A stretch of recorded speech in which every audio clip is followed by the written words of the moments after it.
On June 24th, our country erupted. You know what happened. The Supreme Court decided in favor of Dobbs, thus overturning federal abortion protections that had been established in 1973 when the Supreme Court ruled in favor of Jane Roe. Many women in particular experienced this decision as a violation. There was and there remains widespread fear and great uncertainty. Fear and uncertainty is here in this room, here in many of our bodies. We have a lot of questions. What does this earthquake of change mean for Unitarian Universalists, for us as Americans? What is at stake, and what is our future? We know that a result of this decision will be an increase in maternal deaths. We already see and have seen in states like Mississippi, states with limited access to abortions have worse maternal outcomes. This makes sense as birthing a baby is medically risky, even in the age of modern medicine. Complicated pregnancies and complicated births put a mother's life at risk. When a person can't choose to end a pregnancy, then their very life is more at risk. We can expect that the status of women, the rights of women, the quality of women's lives will be negatively impacted. Likely there will be more women in poverty, more children raised in poverty, more women raising children who are not yet as equipped as they would like to be a parent. There will be more domestic violence, more children and families holding, often with great care, the trauma that could come with giving up a child for abortion or processing one's own adoption history. We can expect that all of these negative impacts will be even more significant for non-cisgender pregnant people because they will have an extra burden of gender phobia, transphobia, as well as a lack of understanding of their specific healthcare needs. We fear that this decision will be a harbinger of even worse to come. Will other human rights now established be taken away? Will we lose marriage equality, access to contraception, equal rights protections? Will Congress in some year to come pass a national abortion ban? Will the racial, economic, and social lines that deny or privilege access to abortions, both legal and illegal, depending on the state, become even more pronounced? Will the United States look again as it did during the Jim Crow years or in the antebellum period with separate but unequal rights and freedoms depending on the state in which you live? Will the movement between states again become criminalized? Will the process of seeking abortions bear similarities to the Underground Railroad? These comparisons are already being made. I want to share that some of us, even in this country, have already lived this. In my congregation that I served in Indianapolis, there was a congregant, Jane, and Jane is now in her 90s, but when she was in her 20s, she was in an abusive marriage.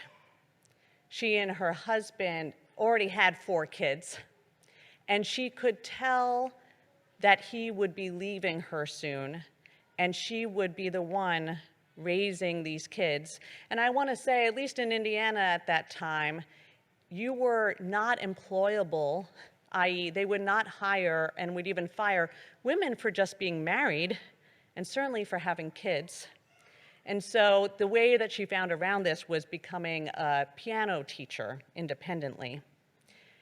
And she found herself in this circumstance pregnant when there was no legal abortion available to her in Indiana. And so she did what women did. They began to discreetly ask questions from people they trusted. Was there a way that she could get an abortion? And so the message came for her, go and wait on the corner of this street at this time, and someone will come for you. And some people did, and they put a hood over her head and pushed her into a van. She changed vehicles 3 times and was told that she was being taken to New York. She leaves the vehicle, still hooded, and gets taken to this windowless room where she meets a man who says that he's a doctor, but will not tell her his name, nor where they are,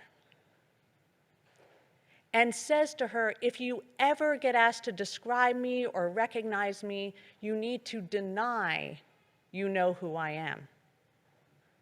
Thankfully, her abortion was safe and effective, and she got delivered back to Indiana. But I could only imagine how terrified she was.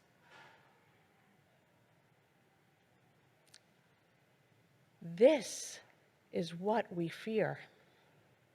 And so we need to organize to present these fears from becoming realized.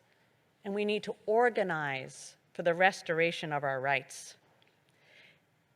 It's also important for us to understand the why this came about, because we need to work to fight the why as well as the laws.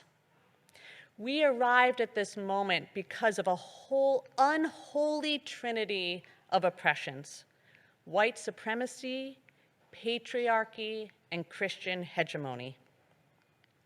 White supremacy is at the heart of this ruling. As law professor Michelle Goodman wrote in a guest essay in the New York Times, it's really worth reading the entire thing. She writes, ending the forced sexual and reproductive servitude of Black girls and women was a critical part of the passage of the 13th and 14th Amendments, upon which Roe versus Wade rested. Black women's sexual subordination and forced pregnancies were foundational to slavery. If cotton was euphemistically king, Black women's wealth-maximizing forced reproduction was queen.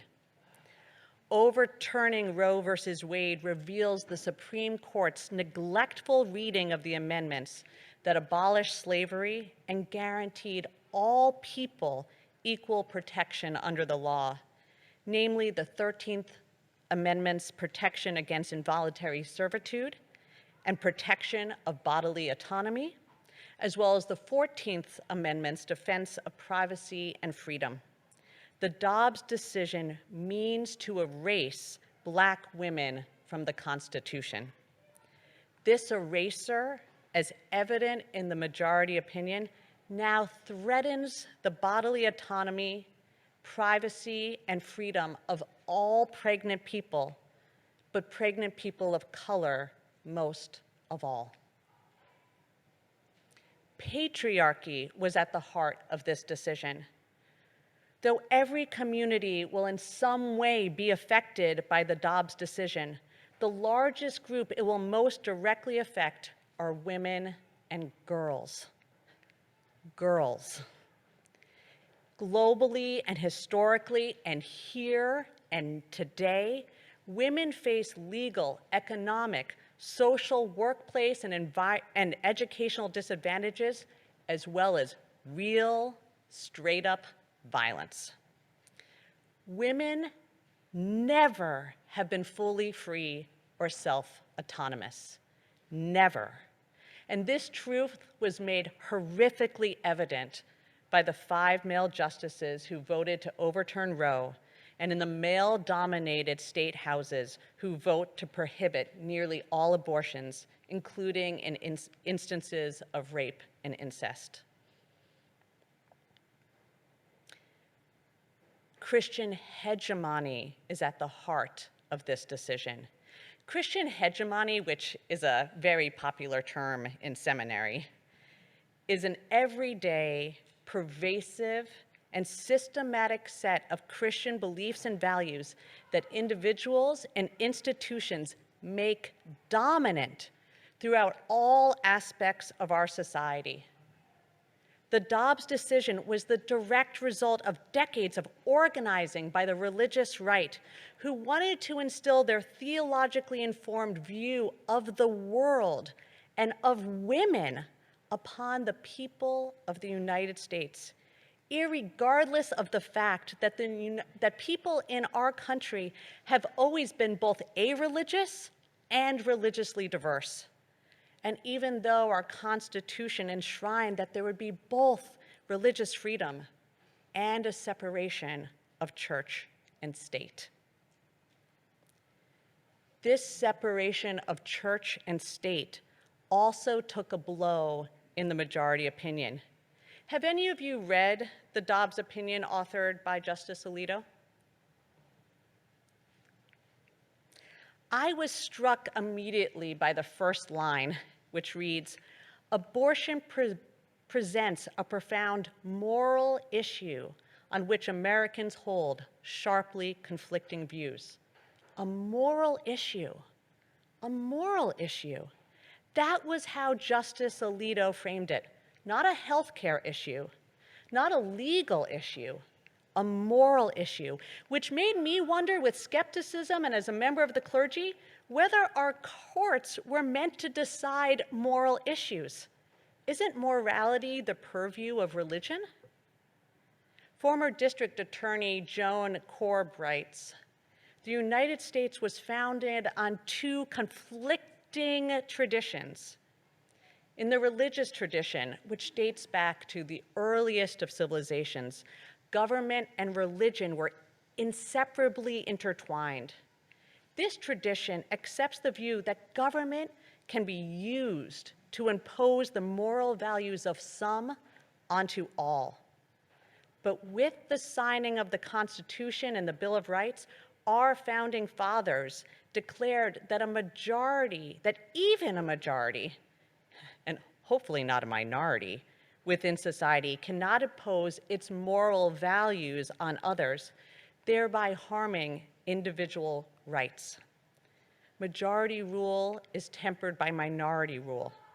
Moreover, and perhaps more importantly, the government was meant to respect the individual's right to make moral choices.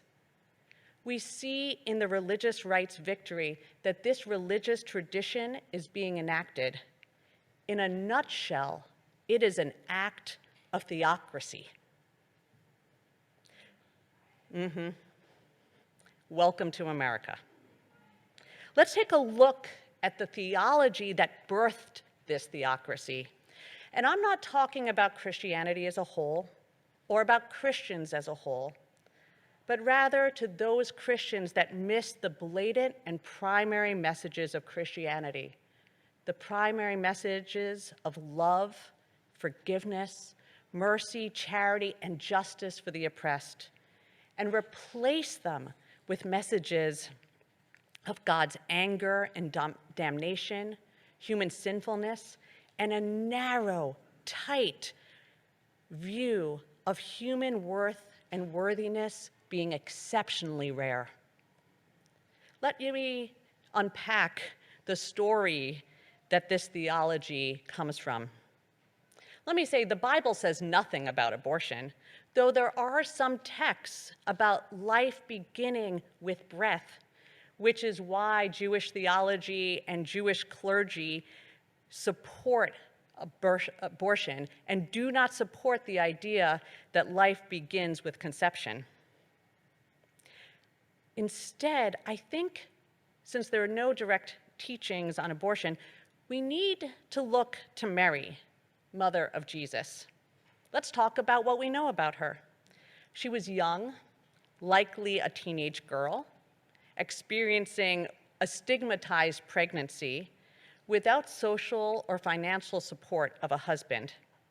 She was told by a stranger, an angel, so let's put it another way, a being totally unlike herself who she'd never met before, that her baby was a miracle and she should/would keep it. Though there were ancient abortion practices, there was no choice for Mary. This pregnancy set off an unclear series of decisions, the result of which is that she is utterly dependent upon Joseph. She literally goes where he tells her to go. To invoke Kant, Mary isn't an end to herself. She is a means to an end. She exists in the Bible merely to bring Jesus into the world. So if this is the mother of the Christian God, no wonder these Christians fear teenage girls choosing abortions. No wonder they see mandating women to carry a child to term to be religious work. The stories we hold as sacred shape what we do in the world. Mary gives birth. Who she is after that, what her life is like after that, or even how she handled motherhood isn't part of the story. Nor have states that restrict or ban abortions generally been interested in supporting paid family leave, childcare, postnatal care, or other supports for children and their birth parent. When this embodied world, when embodied human beings are ruined by sin, why invest in it? This theology becomes terrifying when it becomes the laws and policies of our land. Our UUA president, Reverend Susan Frederick Gray, said in a response to the Dobbs decision, "We do not live in a theocracy, and my faith calls me to fight to keep it this way." But if what we are seeking is freedom and true liberation, and also our First Amendment right to practice our religion as we know it to be, then I cannot just talk to you about what we are fighting against, but also what we are standing and living for. In other words, why have UUs been overwhelmingly on the side of choice? The answer is our theology, of course. Our theological ancestors received incredible blessings that continue here with us today. Instead of a theology of damnation, they were offered love and acceptance. Instead of embodied worldly and human sinfulness, our ancestors understood and heard messages that all life, including human life, contained the spark of the divine. It's in you and me and each of us. Embodied life has inherent worth. And when embodied life contains the divine and has inherent worth, we are not scared of our bodies or of sex, and we certainly aren't scared of women, which is probably why we started ordaining them in 1863, and why 2 years ago you called your first female settled minister, and why the president of our association is a female, and why decade and year after year we've continued to support contraception, choice, access to health care, and all gender reproductive justice. William Ellery Channing, the father of American Unitarianism, taught us that we are meant to respond to this gift of the divine spark of life in an act of partnership. We respond co-creatively by living that life well, living it thoughtfully, ethically, charitably, compassionately. In short, we care not just about being alive, but about how one lives a life. Our lived lives have meaning. It is here in this life that we experience love, the divine, and add love and connection to one another. It is here that we know about the sacred and the holy, and even about our God, if we have one. Such a life is deeply interconnected to other life, which is why we respect the life of the pregnant person and the choices that they want to make. Our choices are how we honor the gift of our life. Channing was also a Universalist, and as such, he believed God loved everyone. But one night he couldn't sleep. He was concerned about the people in his congregation and about people generally. He thought that when he preached about this universal love that God offered everyone, that his congregants might have missed an important point, which is that God loved everyone and that God loved each and every one of us particularly, uniquely, individually. And this is how we UUs are, too.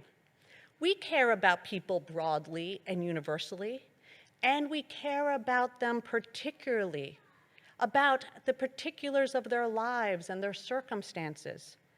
And so when someone is making a significant decision about whether to have an abortion or whether to bring a child into this world, we don't set just universal mandates.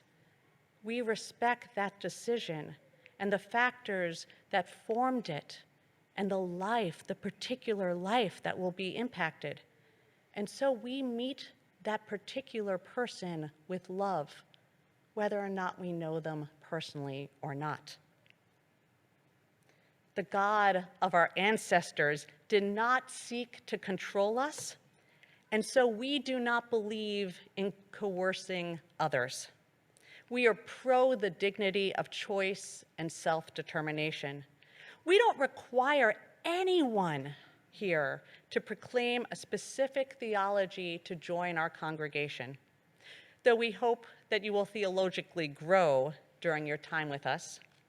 We don't require you to attend on Sundays, though I feel responsible to point out that it is correlated to healthy outcomes in your life. We invite, but not mandate, that you fill out the connection card. Would you please do that for us today? And we practice giving and respecting choice in small ways, so we are good and practice at respecting choice when that can be hard. The 15th century Transylvanian Unitarian Francis de Vide said, "We do not need to think alike to love alike." And I say and hope and believe that we do not need to think alike to love alike, and we surely do not need to think alike to love one another. My dear ones, when I was at a seminary, at Union Theological Seminary, Unitarian Universalists made up less than 5% of the student body. And I'd go to various meetings, and I remember the first time I showed up for the Students for Reproductive Justice. There were 8 of us in the room, and 7 of us were UUs. And I saw there the promise of my faith. I knew that there was something about who we are in our theology that brought us into that room.